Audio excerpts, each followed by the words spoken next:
नदी के किनारे एक बहुत ही अच्छा फल का पेड़ था।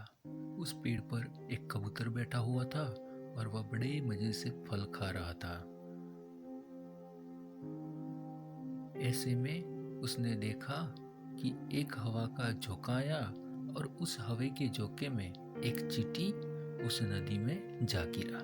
चींटी के नदी में गिरते ही चींटी ने आवाज लगाई, मुझे बचाओ, कोई तो मेरी मदद करो। पेड़ पर बैठे कबूतर ने चींटी की आवाज सुनी। अब ऐसे में कबूतर ने तुरंत ही फल छोड़ा और चींटी की मदद को आगे आया। उसने एक पत्ते को लेकर चींटी की ओर दिया। उस पत्ते की मदद से चींटी ने अपनी जान बचाई। चींटी ने कबूतर को शुक्रिया कहा।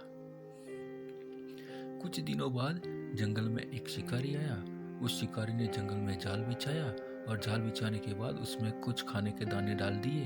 यह सारी घटना चींटी देख रही थी। कुछ देर बाद वह कबूतर खाने के लिए नीचे ही की ओर आ रहा था कि कभी चींटी ने सोचा कि मुझे उसकी मदद करनी चाहिए। तो फिर उस चीज में जाकर छिपे हुए शिकारी के पैर को जोर से काटा, जिससे शिकारी की चीख निकल गई। शिकारी की उस चीख को सुनकर कबूतर चौकन्ना हो गया और इस जाल में फंसने से बच गया। इस तरह से चींटी ने उस कबूतर की जान बचाई। तो दोस्तों, देखा इस स्टोरी से हमें क्या मोरल मिलता है? तो मोरल ऑफ द स्टोरी, जो जैसा करता है उसे वैसा ही फल मिलता है। कहानी में पहले चींटी मुसीबत में था तो कबूतर ने उसकी जान बचाई।